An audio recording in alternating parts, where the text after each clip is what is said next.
here. Thank you for everybody for joining us. Um, there aren't any major announcements. One thing I would encourage you to do, we're going to send out a newsletter soon. So if there's news that you want to announce to your fellow members, please send it to Donna Alvarado, who sent you an email, I think earlier this week, or if it wasn't last week. So we can get you in the newsletter. And there are no other events because we can't meet in person. So, but I do encourage you, if you have recommendations for speakers for a Zoom talk, for a Zoom quote dinner talk, please send them to one of the board members, and we'll pursue the speaker, because we're looking for opportunities for all of us to learn more, to get together more, and until everybody gets a vaccine, we're not going to be meeting in person. So let's do more of these Zoom meetings. What I'm going to do is Nick Weiler here, who's organized the Zoom call, is going to introduce our speaker. So unless there are any questions from people about Nuxwa business, we'll move on to Nick. Thanks, Bob. Well, it's really a pleasure to have an opportunity to introduce Kim Stanley Robinson. He's one of our foremost science fiction writers. His science fiction takes the field far from what might be considered the roots in sort of pulp adventure stories, to envision plausible futures for humanity with equally rigorous attention to scientific detail and humanity's historical arc. Many of Stan's novels, including his well-known Mars trilogy, which envisions the terraforming of the red planet and its struggle for independence from Earth over 200 years, have explored humanity's expansion into the solar system and how an exodus of the best and brightest into space and the opportunity to build new kinds of societies might affect life here on Earth and the nature of humanity,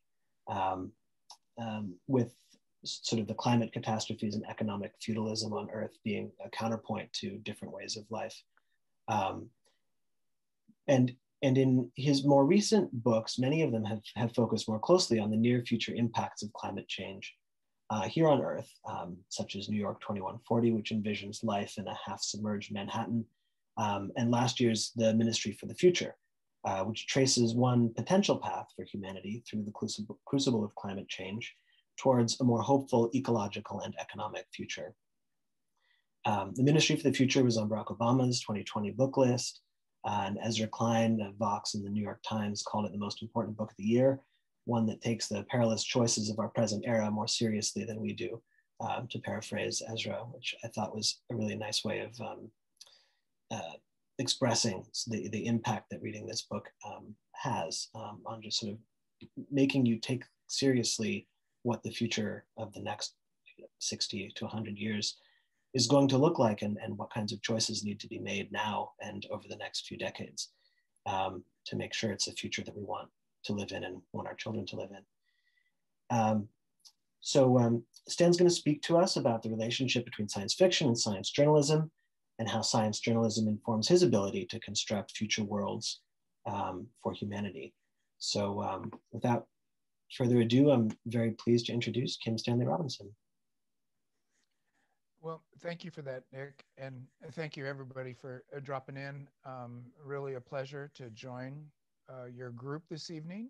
And my plan is to talk for about 20-25 minutes about my life as a science journalism reader, a reader's perspective on what you do, because it's been so important to me.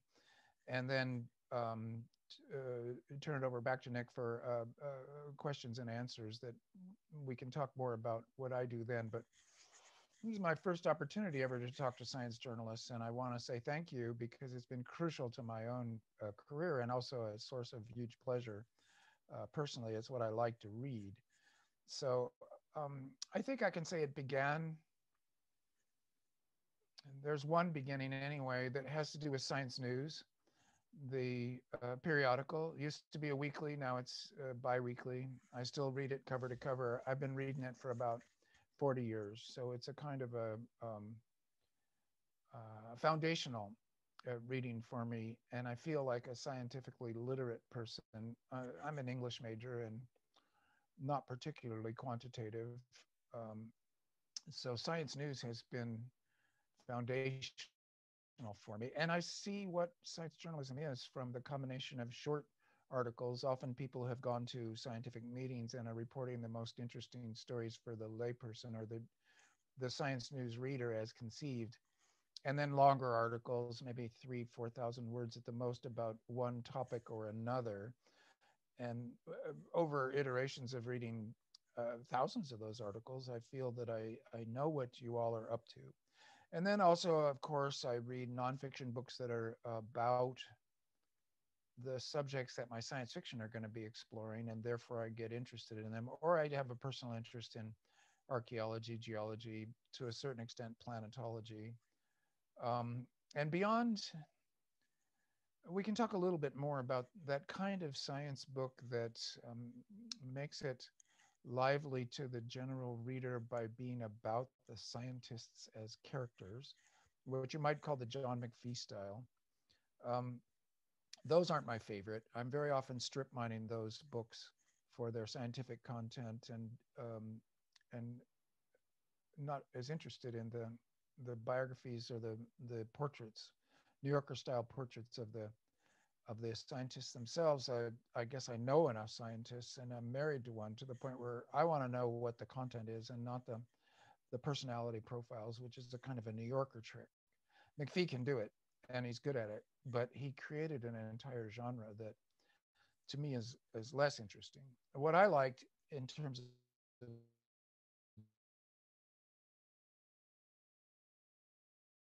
it change, and really going back to the ancient Greeks and even into the Paleolithic. So going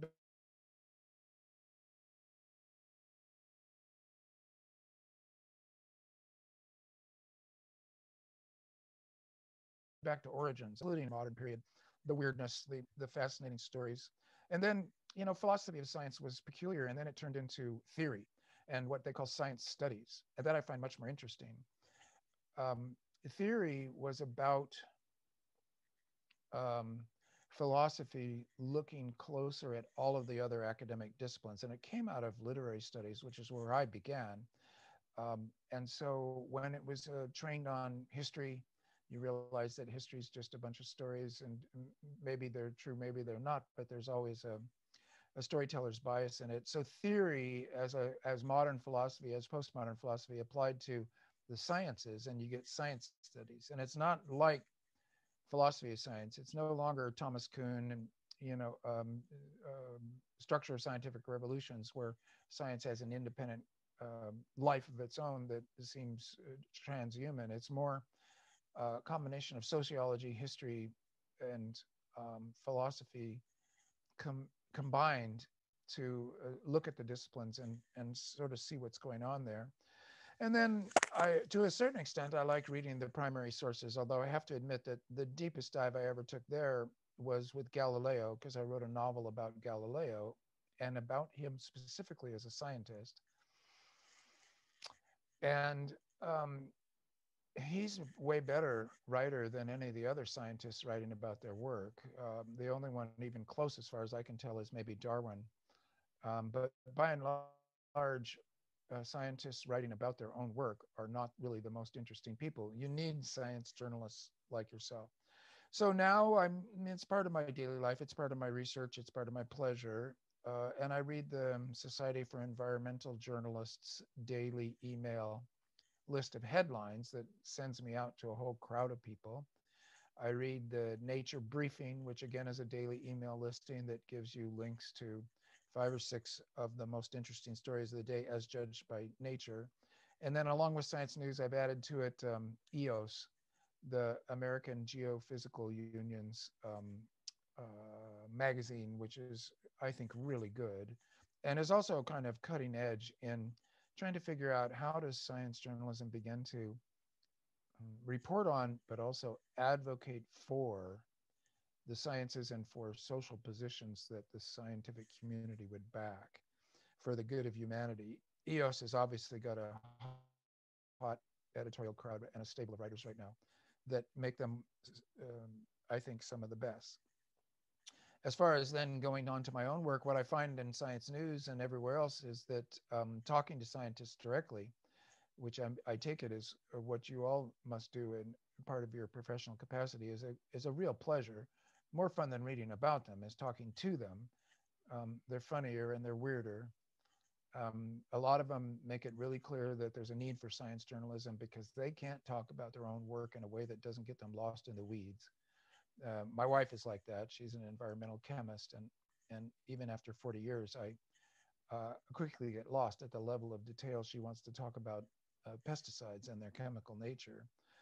But for scientists, as a science fiction writer, even when I was not particularly a young and not known science fiction writer, I would say as a science fiction writer, I was interested in their work, and then they would talk my ear off. And it was kind of a beautiful aspect of the scientific community that outreach is part of what they know that they need to do, and they like their work, they're enthusiasts, they want to talk about it. Really, often the big problem is getting them to shut up when you have got what you needed out of them, which is great. So I'm thinking about what's the difference between science nonfiction and science fiction? It's pretty obvious in a way. The kind of looseness, the speculative nature, the extrapolations that you do in science fiction, that's not what science writing is really trying to do, but really to bring the news. So there's a kind of aesthetics, and I've been thinking about it for this talk. What are the aesthetics of science writing? What is it as a genre? And I would say it has one rule that rules them all, one rule to bind them, which is clarity of expression. And I like that myself, even in fiction. But I see very clearly that the task, when you've got some gnarly new scientific development and some semi-articulate scientist telling you about their latest work, and you've got an audience, and you've got 500 words or 1,000 words or 3,000 words, well, clarity is a virtue and also a difficult virtue to attain. And for me, it takes an endless amount of revision to get to something that is precise. And I think it was a science writer or maybe a scientist who said, well, when talking to the general public about the sciences, you're going to need to often to simplify. And then what you want, you notice that a scientist will not like talking to a reporter or a layperson when another scientist in the same field is listening, because the other scientists will see just how gross your gross simplifications are, which is how I put it once in a story, but it's a line that I quoted. And so you can get them to make a better effort if you get them away from each other than if they're policing each other for the grotesqueness of the simplifications that they've made. But then also as a science writer, you need then to do a lot of interpreting beyond what the scientists themselves even seem to be aware of. And it has to become interesting. What makes this particular work interesting and relevant? Well, how it's done, how it fits into the early scientists, what it adds to it, so that you have to add often the context, the history, where it fits, what the finding you're writing about fits into the larger picture, and then quite often what might come of it in the future. And this I find kind of fun to contemplate, because this is kind of the place where science and science fiction intersect a tiny bit, because a lot of science articles will end with, if this finding turns out to be true, it then will lead to X or Y. And indeed, Science News has a column on its first page. 50 years ago in Science News, they'll put out a prominent article from 50 years previous, and then talk about what came of that, and what the status is of that finding now. And this kind of launching through time. So you give the past of the finding, the current context of the finding, and then the future possibilities of the finding is a shapely thing that I think is one of the things that the genre you're into does. Sometimes science journalism imitates the writing of science itself, in other words, the original science writings. And That I think is maybe not quite true. I mean, I wrote that down and I said it, but even as I'm saying it, I'm thinking that the science paper is a genre of its own. You got your intro, you got your discussion, you got your experimental setup, you got your conclusions, you got your abstract at the beginning, and you've got your acknowledgments at the end, your conclusion. It's all extremely pro forma. You have to hit all those notes and fill in all those boxes. I like reading those papers too, but there you're mining in a way that good science journalism doesn't force you to mine. You see the classic passive voice where supposedly there's still scientists who think they can't use the first person, etc. You see that abstracts are crushed down to a inhuman style that is quite hilarious if you're into parody. And this is something I can probably do more than you in order to do my job. The hilarity of scientific writing, scientific speech, scientific thinking is a huge joy for me because it's very easy to parody these. And sometimes I've written entire short stories of competing abstracts as they fight it out in the most polite but most vicious manner possible. So that pretended objectivity, this is something I see as an evolution in science writing over my time as a reader in these last 40 years. It's become more and more obvious that there's a writer there, an interpreter of the information there that makes it livelier, brings in metaphor and allegories, really, processes of translation to turn the bare scientific information, which sometimes might even be equations or incomprehensibly dense biological information or the like, and that has to be translated into ordinary English for readers who are coming to it from the layperson's world. So one thing I'll note, I kind of love, there's scientific articles like the ones that you write very often will do the thing of calling up a couple other scientists who are aware of the work and asking for comments. It somewhat comes out of peer review. And it's not quite the same of the ordinary newspaper reporter asking somebody who is opposed, who is trying to get equal voices to both sides of a contentious issue. No, this is more like peer review in action. And so you learn a bit about the shape of how science works by also the way that your articles work. But all scientists have learned this game. So they call up by a journalist, well, what do you think of this new result from X? And they will know X, so they'll be in the field. And they say, well, a couple of different, it's almost like that movie Bull Durham, where the coach goes out to the player and tells them the answers that they need to give to the sports reporters when they're asked. And this is a series of cliches known to all. So you all know, I think, the answers that I'm talking about. People will say, well, that is great news. This is a good addition to the field. We really needed to know that, and now we do. It's a major finding. Some people will be really and truly impressed, you can tell, at the ingenuity of the new experiment or the new way of mining old data. And you get quite honest expressions of, that is super ingenious. I wish I had thought of that.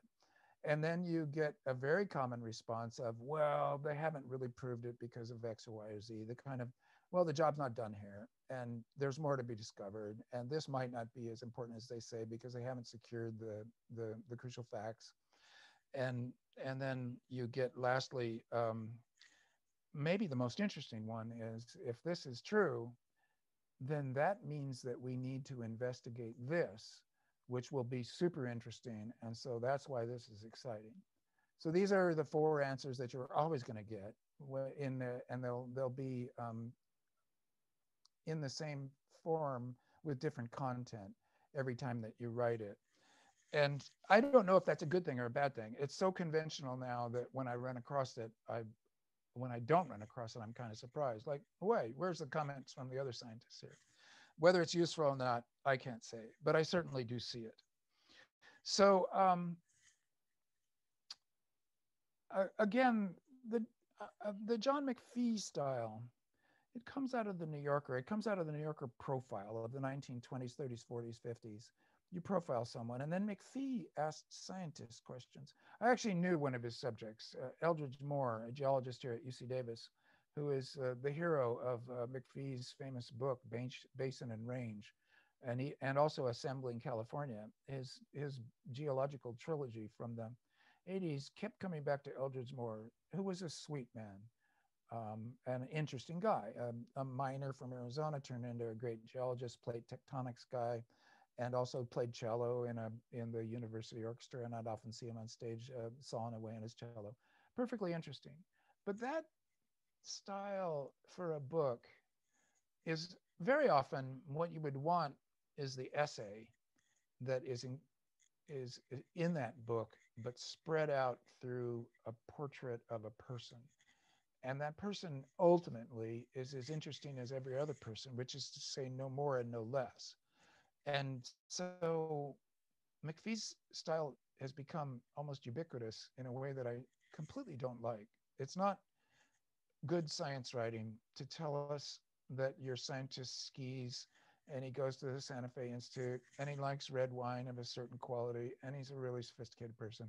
Or he's a complete hick who likes to, chop up catfish. And I just think that this is a way that McPhee can turn into gold and make it fun, that everybody else imitating him, and it's really ubiquitous. Not ubiquitous, but it's really common. Um, is a waste of pages, and I'd rather just have read the essay. And maybe that's my own desires, because I'm strip mining all of this, the writing that you all do, to gather factoids to make my novels seem more solid and realistic. But it means that I don't like to read fast. I don't like to strip mine a book. I like to enjoy every page for important reasons. And so I would argue against that and say that there's so much to say. And what we don't get, because we're concentrating on the personality of the individual scientist as a human interest feature, is how do the sciences really work, not as lab technique, not as scientific method, but what I miss in science journalism and science writing in general in book form is how the institutions work, how they get funded, what's their relationships to universities, to government, to each other.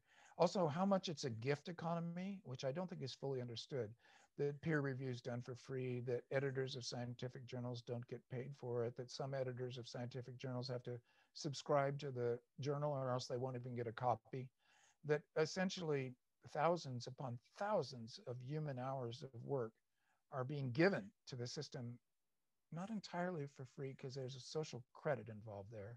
They do that work and it's on their CV, or people know about them. They have networks that they can build on in their field. So I'm not saying that it's completely free work given away as a kind of a charity, but there's a gift economy that is being created by volunteer work by scientists to make the science go. And all those institutions, American Chemical Society, my wife belongs to CTAC, Society for Environmental Toxicologists and Chemists, CTAC. There are hundreds of these, as you know.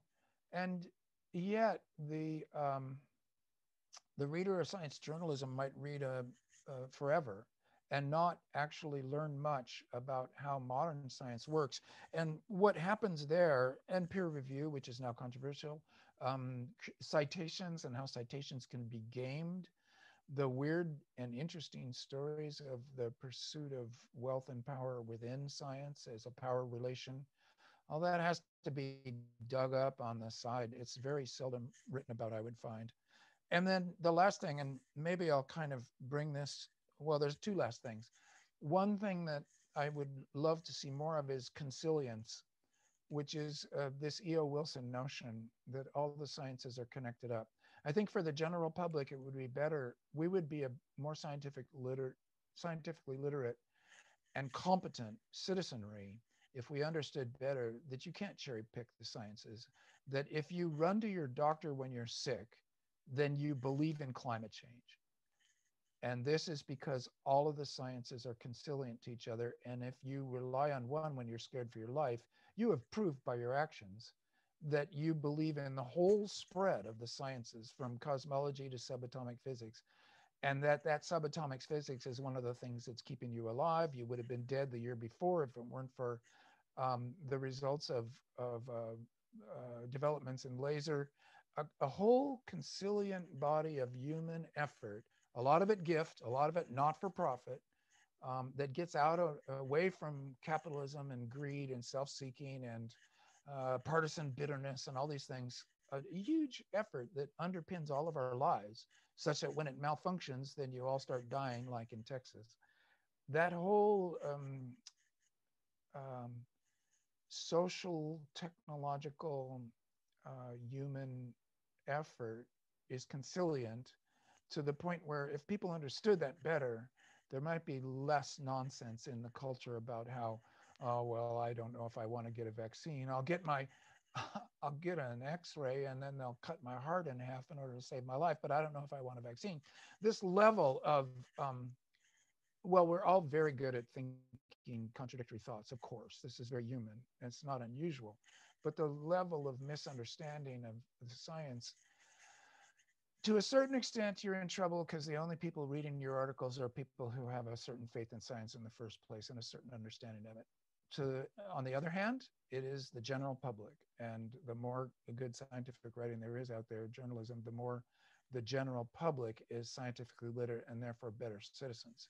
So the problem, I suppose, is the angle or the article. When do you get an opportunity to understand how the AGU runs? Maybe the monster big meeting that used to happen in San Francisco every year would be a chance to talk about agency and interlocking, the gift economy, the power politics, the things that happen in labs and in the halls of Congress, the sources of money. There are some good books on this. They're relatively rare, I find. So with that, I would just say, I see a recent thing happening of more and more science writing going straight to advocacy. And this is following the scientists themselves. The invention of the term, the Anthropocene, in order to try to wave the flag and tell the world that we are wrecking the biosphere. Even the name, the Anthropocene, was a political act. So, and now I see more and more writing that is more directly advocating for, in support of science as the most sensible and necessary of human behaviors. And of course it needs critiquing. Of course it's a human institution, so it's filled with flaws. But I'm a big fan, and I would suspect you all are too, of the scientific enterprise, and more clarity directed at not at the individual scientists anymore, but at the institutions. Like, what's the character of University for Union of Concerned Scientists as opposed to the character of the American Chemical Society? And what the heck is the National Academy of Sciences? Is it really better than, and is it different than the American Association of the AAAS? I don't even know what it stands for, but you know what I mean? These are all characters. These institutions have characters that are built up by their powers and their roles that they play in the larger social enterprise that we're in. Quite unexamined, perhaps a new territory to be written about. And so I throw that out there, and with that throwing, I kind of like, I'll give it back over to Nick, and I'd be happy to talk more about questions that you have specifically. I can talk more about science fiction at that point if you like, or anything that you want to ask about or discuss. Time for me to stop and for Nick to take over. Thank you. Well, thank you so much, Stan. That was really interesting. Just sort of thinking about the different ways that science writers try to take to get their readers interested in what's going on, whether it's the people or the ideas or the institution of science. And there are a lot of different ways to approach that. One thing that strikes me is that many of your books have science almost as a character of whether it's in Years of Rice and Salt, where it's a different kind of science growing up out of a different set of cultures. Western Europe isn't a dominant culture, or some of the side stories in Ministry for the Future talking about sort of the joy of pure science and trying to do your pure science, and if you're helping save the world too, well, that's a surprising additional benefit. So I'd love to hear a little bit more, just sort of about how you see your role in telling that story of what is pure science, what is the role of science in society, and what is the role of science fiction? And if science is telling us how things are, what is science fiction's role in telling us how things could be? Well, I've been a science fiction writer my whole life, and I'm in that community, and it really is a community. It's like a small town that has been cast out through space and time. And by time, I mean part of my community is H.G. Wells and Jules Verne. So it's very much of a communal enterprise. But it has, because I would say very simply, it's stories set in the future. So one thing you could do is run a thought experiment and say, if you wrote a story set in the future and everybody on Earth had decided to follow a religious leader from South Korea, and that changed everything, that's still a science fiction story, even though science isn't featured in it. It's more like the future if it was dominated by a cult or something. So science fiction is simply stories set in the future, and many of my colleagues whom I love dearly or are intensely irritated by, no matter what, many of them are not interested in science per se. They stick their stories in the future. And then if it's 5 million years in the future, you can enter a zone that is kind of sometimes called space opera, sometimes called science fantasy. And you see the prevalence of fantasy where in my lifetime, it's gone from science fiction being the dominant genre and fantasy being a little tiny cousin of science fiction to precisely the reverse. There's also always been a science fiction that is about right now pushed like 5 years for its potentialities. And you get exciting new stories about, look, this is where we're headed if this goes on. That's kind of been my zone.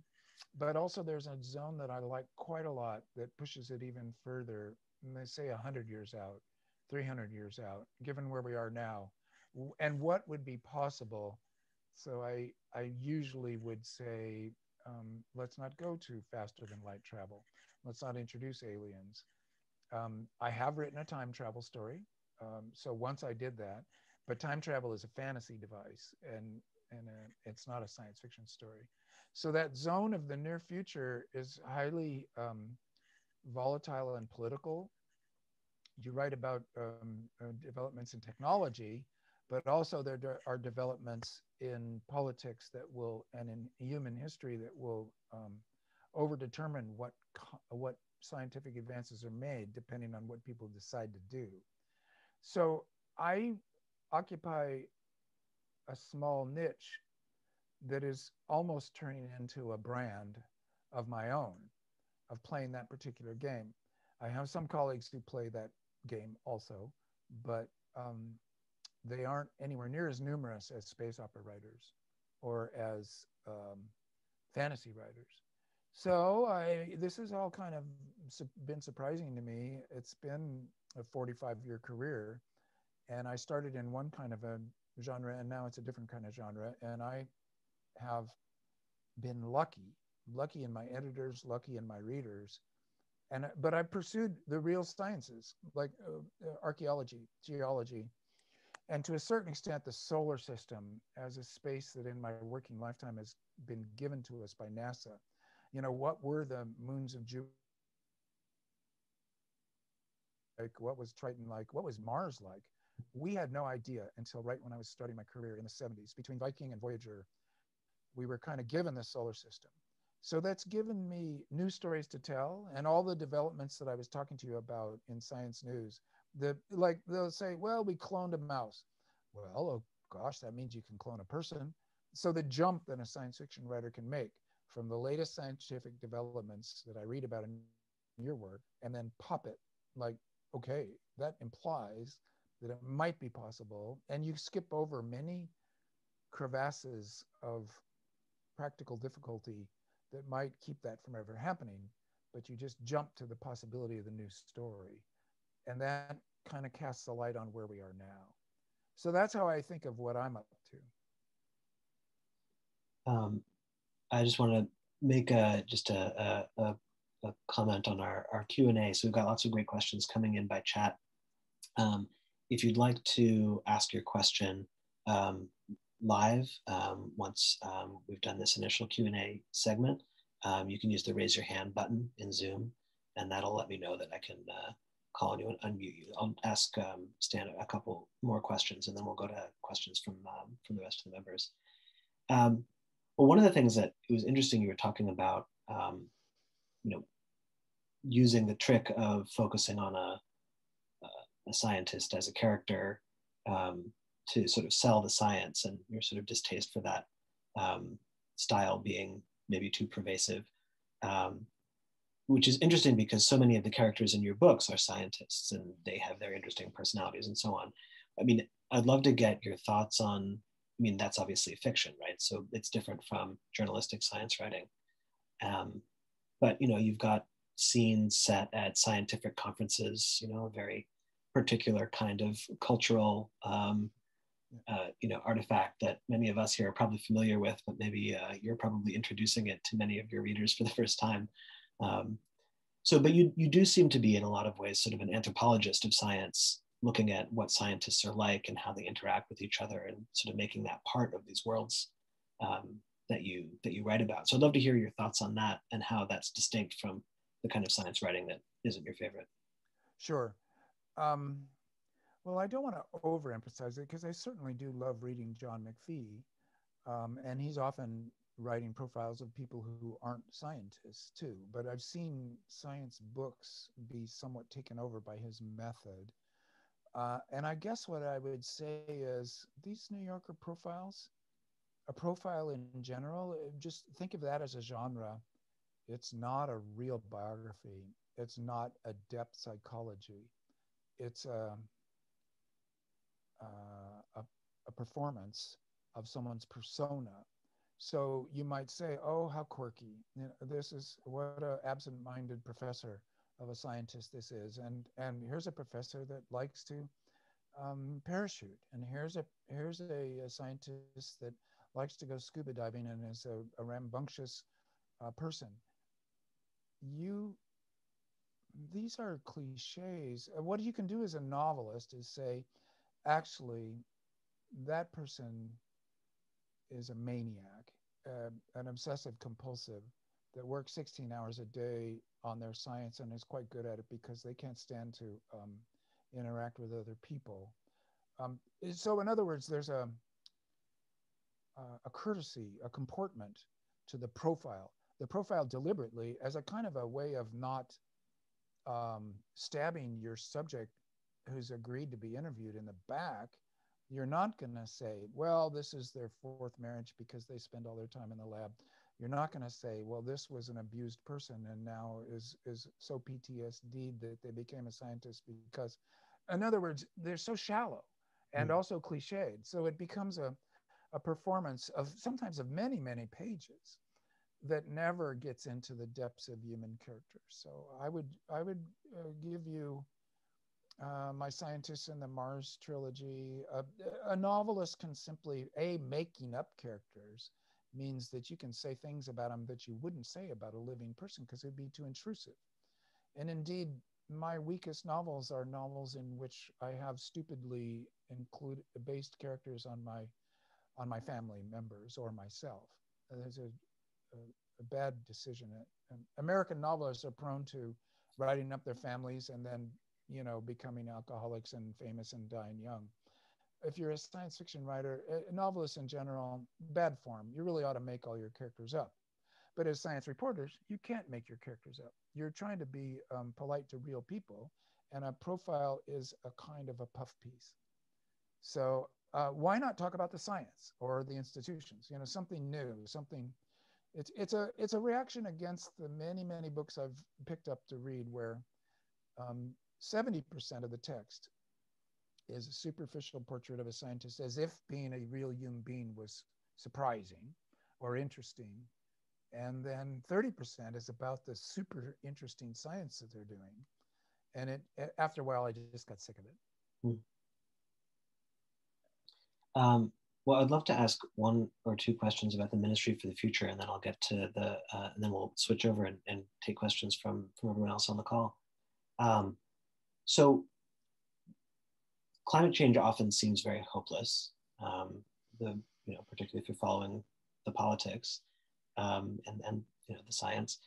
I'd love to hear what inspired you to write this sort of hopeful future, despite all of the terrible things that also happen in the book.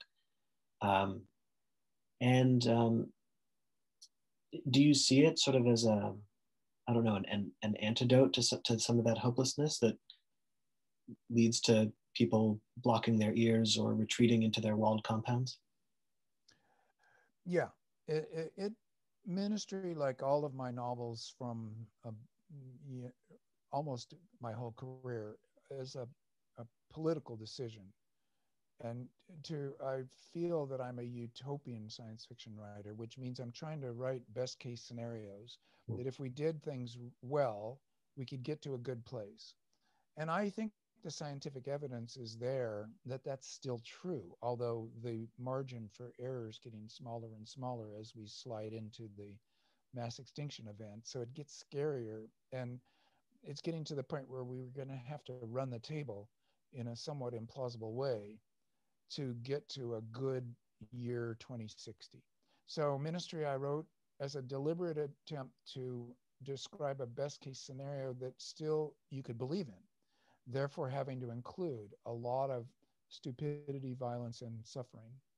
But that along with that and underneath it, and again, science is important as a materialist utopian force of trying to make things better, trying to reduce human suffering, trying to increase humanity's power to make itself comfortable in the world. And now that becomes a matter of, can we get in a balance with the biosphere in terms of the energy flows and the biologies of the biosphere? Can we as humans live in that successfully? I wanted to write that. And so it becomes a somewhat wicked thought experiment of trying to imagine, well, and the Paris Agreement became crucial. That's why I've got a Ministry for the Future, a very hopeful sign in the world that all the nations signed off on that and agreed to the Paris Agreement. Now, it could flop like the League of Nations, wouldn't be surprised, but if it does, we'll get something like World War II. So it needs to succeed. And I guess what I would say is that I wrote that book in 2019. It was kind of a dark time. And then the pandemic hit, and we didn't know how the election was going to go. It was darker and darker.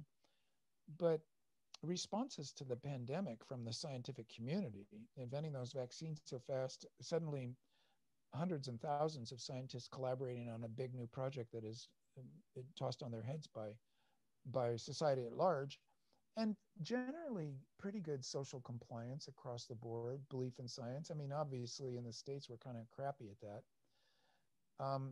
And then with a new administration that believes in science, I feel like we're in a better state now than we were when I wrote the book. So now the book seems like it's the way that it's pleasing readers. I think they're both aware from the pandemic that we're in terrible trouble, and then wanting a positive story and feeling like it might happen. Yeah, I enjoyed all the, there's several places where you refer back to 2020 in the book. Like, things have been pretty bad ever since 2020, and they just keep getting worse. But I have to say, those were, the book was done. It was being copy edited, and then the pandemic hit. So I'm copy editing it in April going, oh my God, this book is already obsolete. What a bummer. You know, not just that the world was sick, but that my novel was turned into an irrelevant fantasy was bumming me out. And so at the copying stage, you know what it's like. You can put in a phrase or a sentence.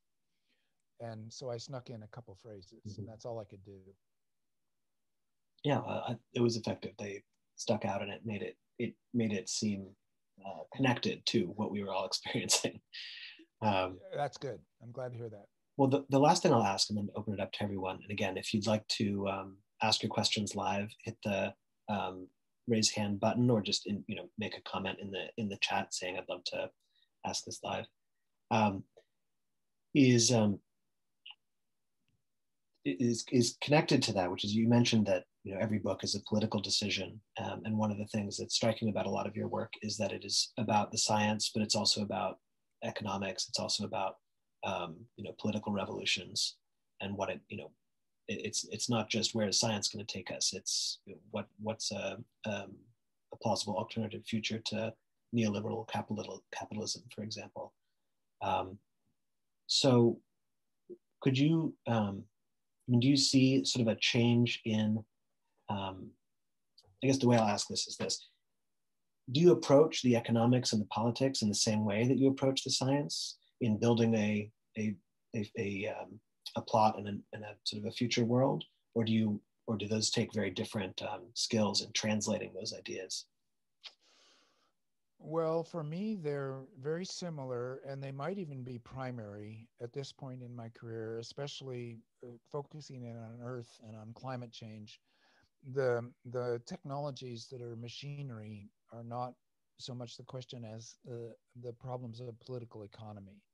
So I'm an American leftist. I don't believe that capitalism prices the world right. I don't believe that capitalism is fair. I think we need post-capitalism, and the economists are not anything but quantitative analysts of the current economic system. So in other words, economics as such is simply capitalist analysis. And so if you wanted to say what comes after capitalism, what might work better in this biosphere with this society, A, you've got the problem of that's not the way the world works. And so you've got plausibility problems of change. And B, political economy, which is the name for alternative economic systems, is a 19th century field that hasn't got much good modern work in it. So as I'm trying to imagine post-capitalism, I feel pretty helpless or pretty unhelped compared to, say, the kind of help that I get from you and your colleagues writing about the sciences. There isn't a good speculative economics. There isn't a good projective or post-capitalist. If you Google post-capitalism, you get, I don't know, Zapatistas in Mexico or something. It's absurd because you Google almost any other word in the English language and you'll get millions of articles. And post-capitalism is as a blank, like a blind spot. Like we've got macular degeneration as a culture. Right where we need to see is a big black spot. So I'm quite irritated with economics as a discipline and economists as working intellectuals. I think they've let us down. And now I'm seeing changes in that. I'm seeing that carbon quantitative easing, modern monetary theory, these are flailing and yet they are real efforts to rethink neoliberal capitalism. So, okay, better late than never. And I think it's a really exciting time now because I wrote about in Ministry for the Future about a carbon quantitative easing and about the central banks creating new money that gets paid for good work and also full employment, which is an MMT idea. Well, you see now policy people, including the heads of the central bank, Christine Lagarde, or the head of the World Bank or the International Monetary Fund saying, well, look, we're just bankers, but if you want us to make up money to pay for good biosphere work, we'll do it. It sounds good to us. So we hear about social cost of carbon coming out of the Biden administration. All kinds of great things are popping up, I think, under the lash of necessity. We know that we're doomed if we don't invent a better political economy. And so now people are scrambling. And I've never seen it so filled with active ferment as right now. So got my fingers crossed. And in a way, I'm kind of thinking Ministry for the Future is my last big, long science fiction novel. I'm kind of done. I've said my piece. But the good, interesting new work in political economy is maybe just coming now. So I've kind of, I've been, what would it be like? Galileo, he did all of his work using only geometry, and he needed the calculus so bad. And the calculus was beyond him as a mathematician and was invented about 20 years after his death by Descartes and the rest of that crowd, Newton. So, okay, maybe as a political economist, I might be fated to be something like Galileo. I'm fumbling with workarounds. I know there's something needed there. It's called calculus, but I don't know what it is. And maybe it'll appear right after my working career is over. I kind of hope so, because we do need it. Yeah, I mean, it's interesting. There's, as you say, there's not much else out there to help envision what could come next. All right, well, I'm going to go to questions from the rest of the membership now. There are a bunch of great ones in the chat here. So I'm going to start with Christopher Vaughn. Chris, you want to ask Stan your question?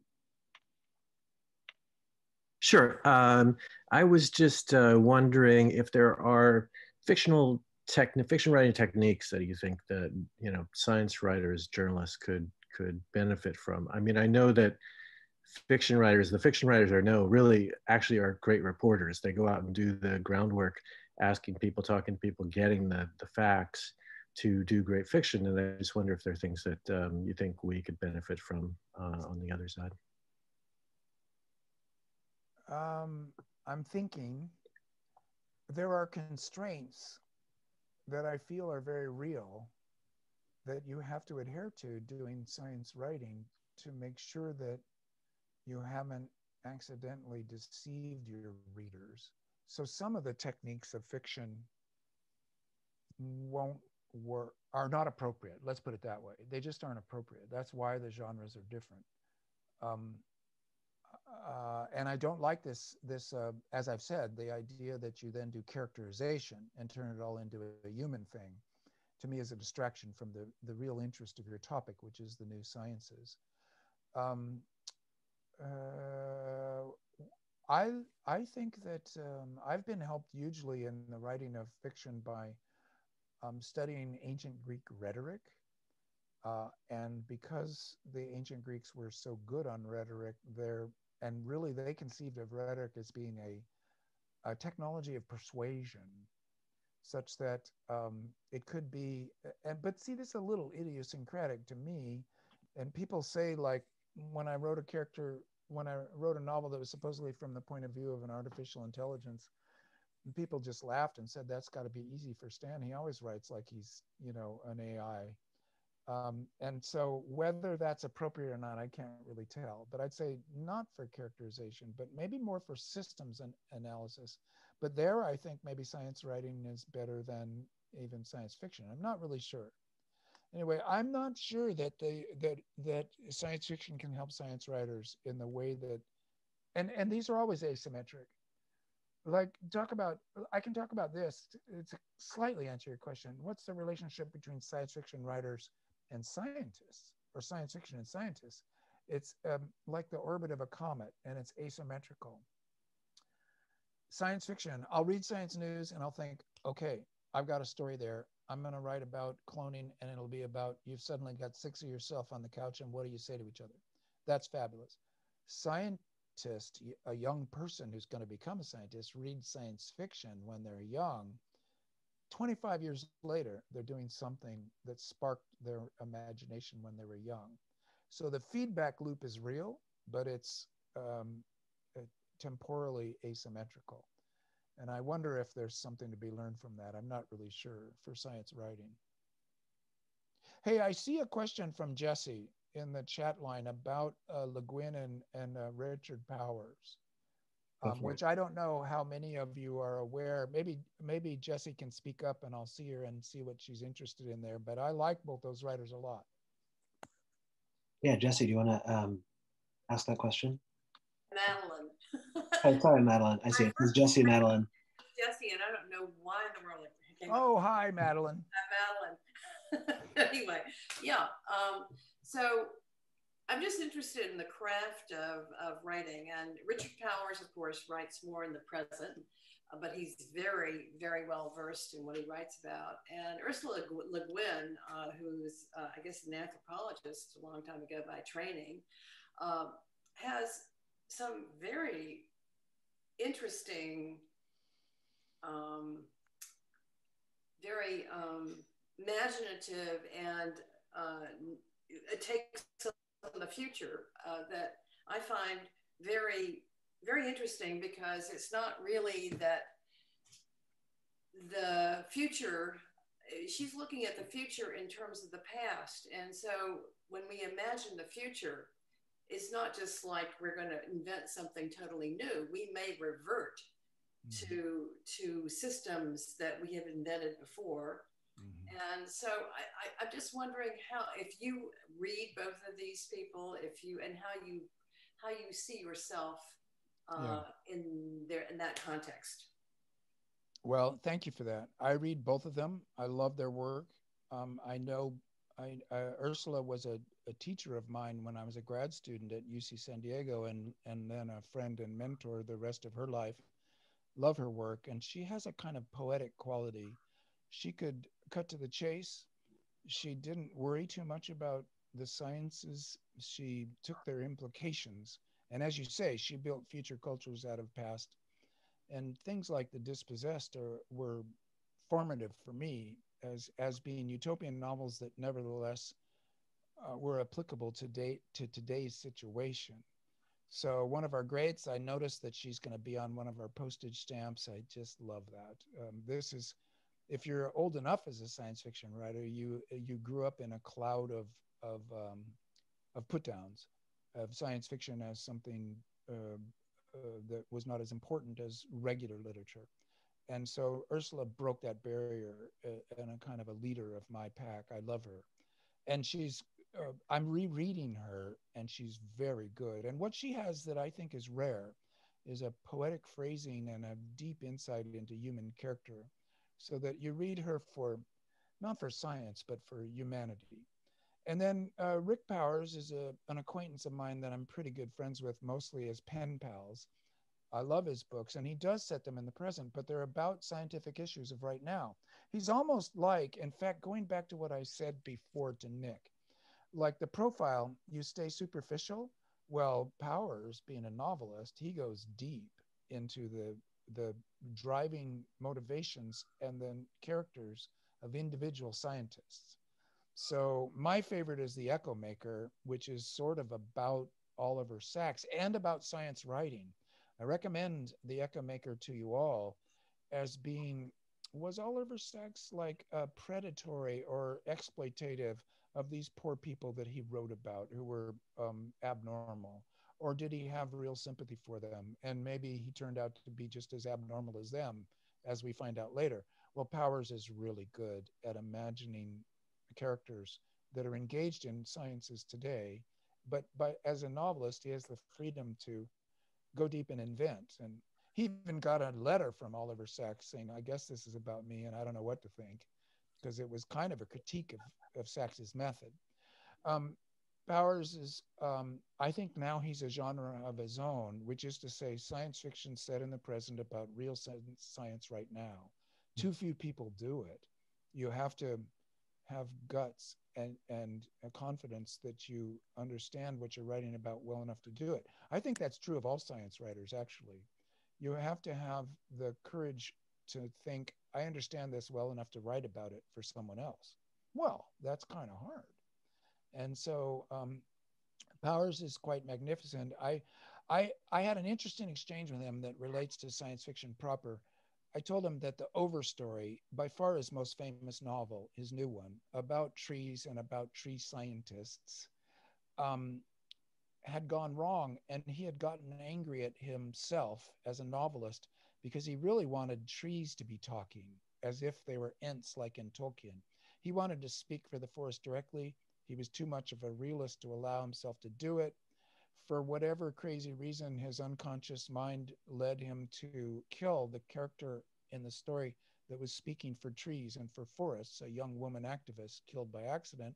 And then suddenly he gets so mad at this book that he killed off every other character in quite horrible ways, such that the end of the Overstory is deeply depressing and upsetting for no good reason, except that Powers was mad that he wasn't writing science fiction in the way I would have done it. So I told him this. I told him the understory of the Overstory. And he laughed and he said, give me a reading list. So for the last 3 or 4 years, he's been reading classic science fiction of the 1950s, including Le Guin. And apparently he took 5 or 10 starts on his new novel and he threw them all away because Powers needs to be Powers. He's not going to change his method. It's a good method and it's natural to his thinking. So his next novel is called Bewilderment, which is a great title because it incorporates wilderness and bewilderment in its double, triple meanings. And it's going to be a heck of a book. I don't know what it'll be is him coping with, to a certain extent, my critique of the overstory. So I'm going to be interested in it with a personal interest that I may have influenced the great Richard Powers, which would be a true pleasure. Bob, did you have a question? Yeah, I was just interested in your critique of John McPhee. I mean, I see your point there, though. I do think that he's trying to make scientists seem like regular human beings and not white-coated elites, which a lot of the society apparently views them. But I was wondering, have you read some recent books by science writers that you do think focus less on the person and more on the science, and that you might recommend? Well, there's a lot of them. It depends on the topic, right? I mean, I love Paul Davies on cosmology, the Australian writer that works in Arizona State. His books are, to me, they make subatomic physics and cosmology clear in a way that nobody else does. And that's hard stuff, obviously. They're the translations into language out of equations and physics and cosmic history. It's kind of radical, the amount of translation into ordinary English that they have to do. If they're good enough at it that you think you understand, for a few minutes, you think you understand quantum mechanics. Paul Davies has done that for me more than anyone else. Now, this guy is more of a biographer, so he's very much into the people, but I like James Gleick's work on chaos and his biographies of the some great scientists. Feynman himself was a very good science writer, rather hilarious and obviously brilliant. But I would say, and also I read E.O. Wilson's books because he's an important public intellectual. He's like Ben Franklin or William James. He's going to be remembered as an American public intellectual, as well as a biologist or an ant scientist or whatever the heck he was. So, but it's more a subject matter to subject matter. I like reading science studies. So there's a journal, Configurations, I think it's called, that's at Johns Hopkins and Georgia Tech. They co-publish it.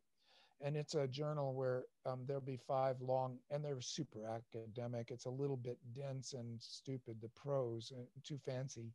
But you learn great things about the history of science and you get new ideas. So I guess I'd say I'm all over the map like all of us. This is one thing I think that it might be even kind of frustrating, is that science writing comes at you like a tidal wave, and you read it without managing to distinguish one writer from another. It's a tidal wave of information, and you pick the information that you want, but there's a certain anonymity to the science writers because they're trying to do their job right, which is stay out of the way and be a transparent window. You don't get new journalism. You don't have Hunter Thompson wandering around, crashing into labs, on drugs and making the story all about them. I don't know any science writer that's ever done that. So in a way, you just follow the subject. And there are some great writers out there. At Science News right now, well, he used to be there. Tom Siegfried would write about cosmology. Janet Rathloff writes about biology. Wonderful science writers. And at EOS, is it Randy Shershaw? It's a 2-syllable word with Shaw in it. Anyway, Randy's an excellent writer on geology and on the politics of science. That's one of the reasons EOS is so good. They've got a great stable of writers there. Tinsley, did you want to ask your question about sort of the scientific research fields and diversity? Sure. Shostak, thank you. Thanks, Nick, and thank you, Stan. I was curious as an observer of characters and systems, if you have any thoughts about what might explain the relative lack of diversity in the sciences, research fields. Yeah, well, EOS is on this one, and so is the NSF, and it has been bad. And I take it to be just America's systemic racism, that as a white American man born in the 1950s was only semi-visible to me. And I think women always saw it better because they also saw sexism. So I think that one of the many ways that last year was traumatic was the George Floyd murder on screen for everybody to see, and then Black Lives Matter. But that was also a tipping point on a movement that had already been gaining a lot of momentum in the scientific community. I just read an article, it's a scientific article, and this strikes me as so funny. A couple of women economists went out and they just went to all the economics meetings and they tabulated how many questions got asked to women presenters compared to men presenters, how many questions were critical rather than leading positive questions. And sure enough, the feeling that every woman economist had ever had, especially as a grad student or postdoc, was that they were getting harsh treatment from men compared to the younger men economists. And it turns out that economics is one of the least diverse and least progressive. And of course, this is confirmation bias. We all know about the various cognitive biases. That's something science writing has been very good on. And the one confirmation bias is obviously inherent in all of us. So you only take in the information that you want to because it confirms your preceding bias. Since I don't like economics as a field, the fact that they're sexist pigs struck me as very funny, and I hope that they, get schooled for it, and that the world changes because of the data that has been shoved into their face that is embarrassing, and then they have to begin to react. And I think that's happening through all the sciences. And I'll say this: I go to a conference. Many conferences actually, as an observer, sometimes as a speaker, as an invited guest speaker.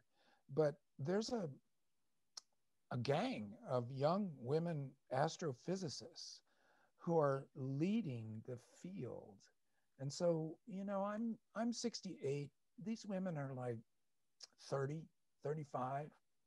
And the old head, and Lawrence Sumner's the jerk Secretary of Treasury, who said that the reason that there weren't, women math professors at Harvard was because they weren't intellectually capable of it. And this was before Obama made him Secretary of whatever. So this is being disproved in a way that is tangible, in that all you need is encouragement and education, and any human could turn into a composer that used to be all male, a mathematician that used to be all male. My wife is a chemist, and she was one of the first chemists, and she has had to fight the fight. Rita Caldwell is very good on this stuff too. I think we're in a period of rapid change, and the excellent, not just excellent, but the brilliant work that's being done it means that we'll have 100% of humanity working on all these big serious problems rather than 50%. So it's extremely exciting because for me personally, well, I've watched my wife in a 40-year career, but I'm watching these young women astrophysicists for like the last 10 years. And well, it's just been kind of beautiful to see. Jennifer Eplert, would you want to ask your question? Sure, I'll do that. So I was curious, you said that you've been a science fiction writer your whole life. And so that made me wonder what kind of writing came first for you, the fiction that you really wanted to infuse with a lot of science, or were you really interested in science and thought fiction was sort of the right way for you to write about it? Oh, the fiction came first. Yeah. Yeah. I was an English major from the get-go, from the age of 7, reading novels, literature, short stories, plays, poetry. I was deep in from childhood on. And so why science fiction? I've kind of back developed an origin story, as they would say in comic books. I grew up in the orange groves of Orange County. It was an agricultural community, and I read Huck Finn, and I made a fundamental error. I thought I was living in the same culture that Mark Twain described, because it was ag around me. I could go out in the orange groves and try to shoot rabbits with bow and arrow, and I wish there was a Mississippi River. And so it was 1960, but I thought it was 1840. And then as I grew up in teenage years, the orange groves were ripped out, and this giant agglomeration of concrete, freeways, cars, people, a bad urban environment was dropped on this quite beautiful coastal plain that I lived on. Well, I was a kid. I thought that's the way things go. I didn't have any thoughts as a kid. But when I ran into science fiction at college, I was a little bit late to science fiction. I was a reader of mysteries. I ran into science fiction in college, and it just blew my mind. I said, this is what life feels like in modern America today. Modern America today is a science fiction story, I said to myself. And Le Guin was young and new, Gene Wolfe, Tom Dish, Sam Delaney. There were, in fact, Octavia Butler, Chip Delaney. They were Black Americans writing about futures that were diverse, way more diverse than Orange County at the time. And so it hit me like a gong, and I said, I'm going to write science fiction. Then I had to learn the sciences. Well, I was interested in archaeology because of my interest in history. So I've always come at it from the historical angle, archaeology, geology. These were the sciences I felt I understood the best. And then, as I explained back at the start, the giving of us, since I was into science fiction anyway, the solar system being handed to us on a platter by Viking and Voyager, it was my space. So I came to science fiction backwards. And if it weren't for science news, if it weren't for the kind of work that you guys do in science journalism, I would be just as English majory, I wouldn't know anything. So because of that process of translation, because I don't do math, because I'm not a scientist, not a researcher, but I'm an English major that is definitely scientifically literate because of science news. It's really interesting that you comment about that sort of the shabby destruction of the beautiful environment, which is, I think, something that J.R.R. Tolkien also wrote about as formative in his writing. Growing up in this rural part of England and everything getting torn down, and so he's writing about saving the vestiges of the past, whereas you're writing about what could lead us to a better, more balanced future. I'm curious, you mean landscapes are a major character in a lot of your work, from Mars to the Swiss Alps in this book. Is that, I guess, to turn that into a question rather than an observation, how does that connect to the futures you're trying to write about?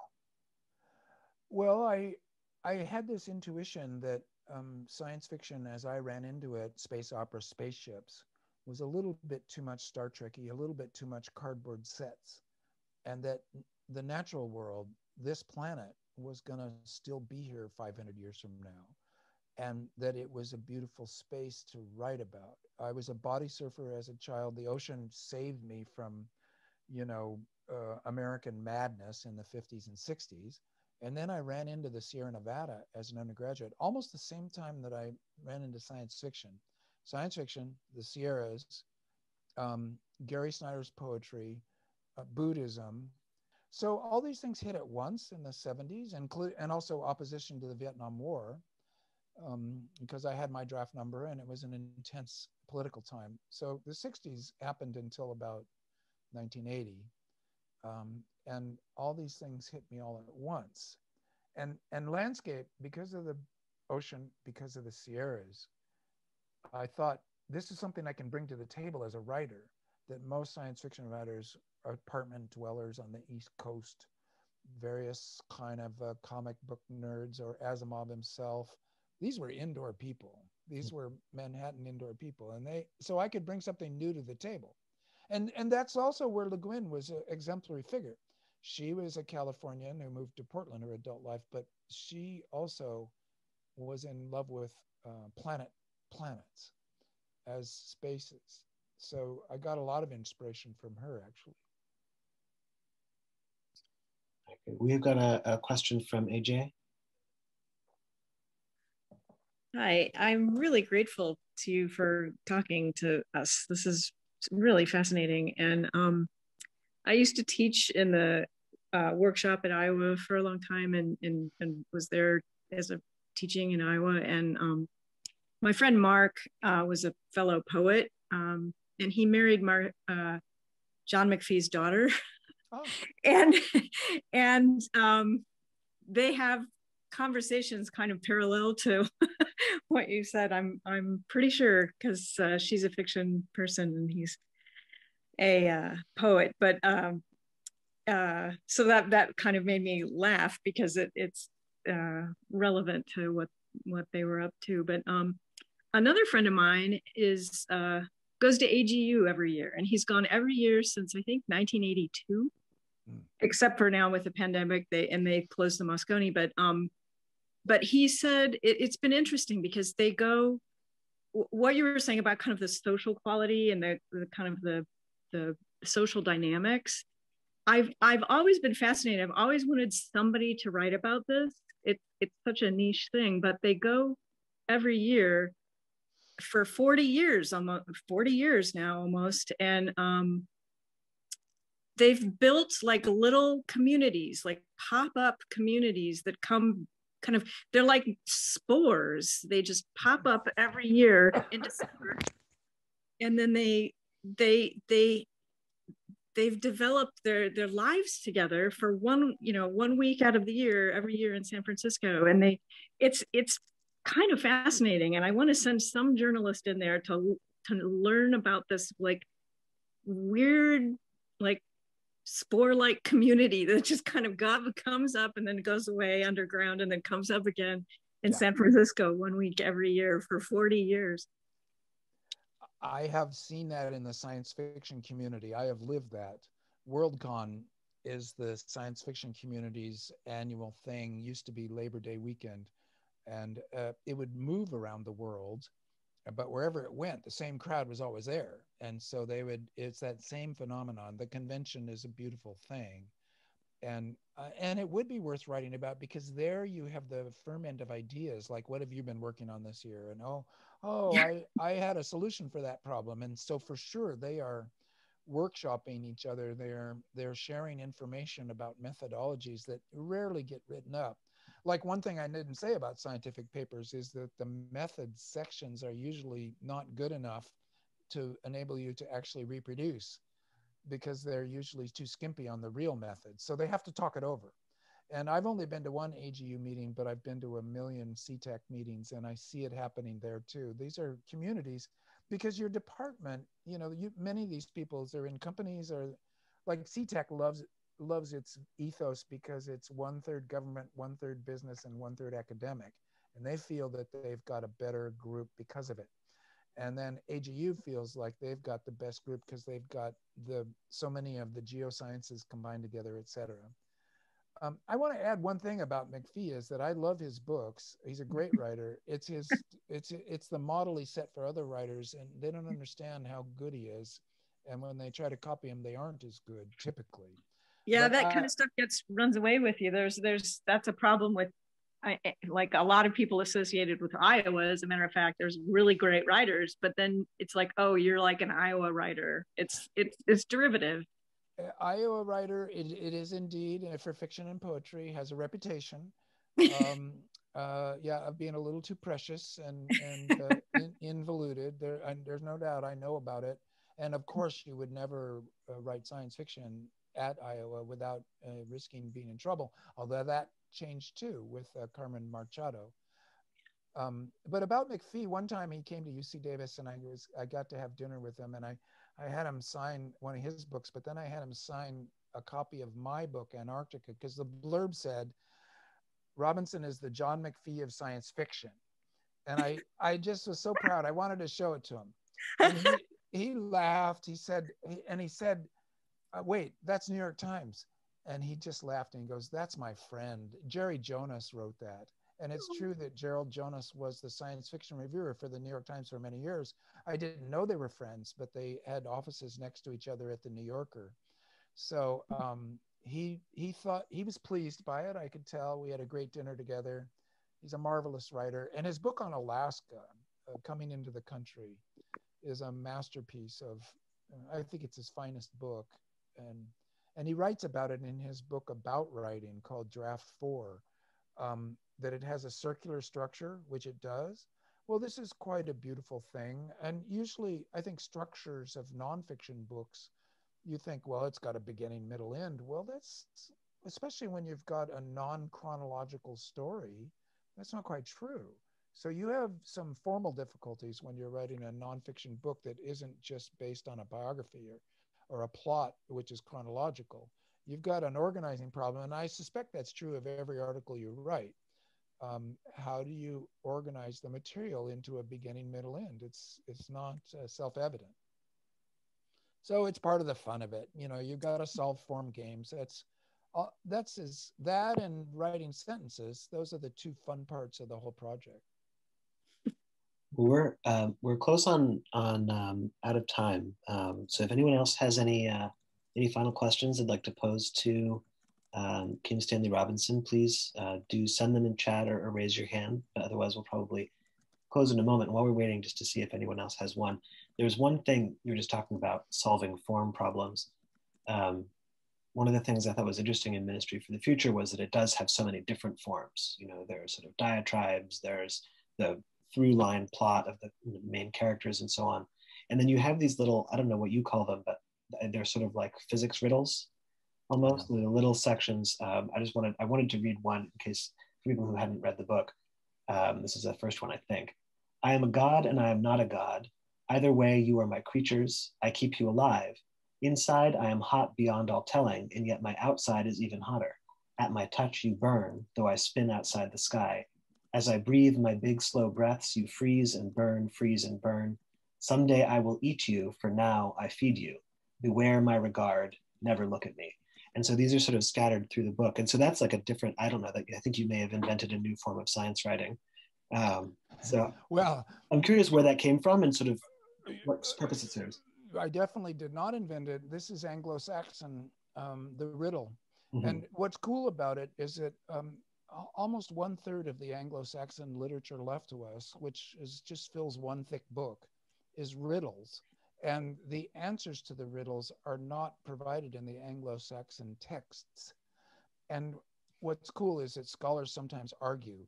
And it's also obvious that the riddle around the fire, Anglo-Saxon, they would tell Beowulf, but the riddle game, it was clear they were puns, that really they ought to have two answers. So that it looks like you're making a lewd joke, and then it turns out that it's actually about an onion. Or there's one where the people can't decide whether the riddle is describing a grasshopper or an angel, which I particularly love. So I was throwing in a lot of different kinds of narratives into Ministry for the Future, but the riddle allowed me to play a game, and I needed some games because the subject matter was so grim and so political and so serious. It needed to still be fun, and these riddles helped make it fun. And when I originally wrote it, sent it into my editor, there were no answers, like the one you just read, which pretty obviously is the sun. And the last one in the book, which comes right before the last chapter, it doesn't have an answer either. It's real easy to guess that one. The ones in between, there's probably maybe 8 or 10 of them. And the ones in between didn't have answers. And my editor's going, Stan, really, this is getting irritating. It goes too far. I think you've gone too far. And I'm going, no. Anglo-Saxon shouldn't have the answers. And he's gone, well, look, Stan, my editor, I love him. He said, read it again and see what you think. So I went back and I read them all. And one of them, I didn't know what the answer was anymore. I had forgotten and I didn't know what I was even saying because I was making it up in the first place. And I thought, okay, damn it, he's right. I can't be that esoteric and I can't slow the readers down.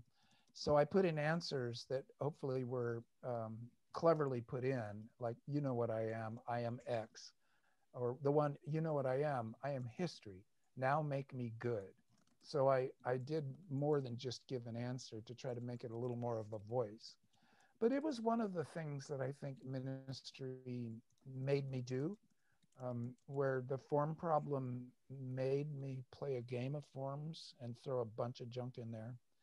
And Anglo-Saxon, and then there's 18th century it narratives where the carbon atom talks to you or the photon talks to you. Oh, this is my life, I'm a photon, I'm very fast. And it goes on like that. Well, this was an 18th century genre that, and I tell you why it died, there's not much you can do with it. Because I learned that personally. If a character doesn't have agency and they're telling you their story and they're just bouncing around like a pinball, quickly the story's over because they can't do anything. So I think the it narrative died for a reason. But in ministry, it was good to bring it back to life to talk about how we're interpolated with this planet and play that game of many characters talking together. So yeah, 2019 was a good year for me, and I'm ready to hang up my boots and just go to conferences. Sounds great. Well, thank you so much. I don't think we have any more questions, but this was really fascinating and really a pleasure to talk with you about the craft and in the future. Well, thank you, Nick, and thank you, everybody. A real pleasure. Thank you for your work. I'm a faithful reader, and I'll keep on reading. So appreciate you all coming. Thanks very much. Yeah, thank you, Bob. Thanks, everyone. Have a great night. These leaves are very abrupt, but we're used to it now, right? So that's right. Right, exactly. It's weird. Like, yeah, boom, I'm gone. Boom. It just vanishes. The holograms are disappearing. All right. Bye, everyone. Take care, everybody.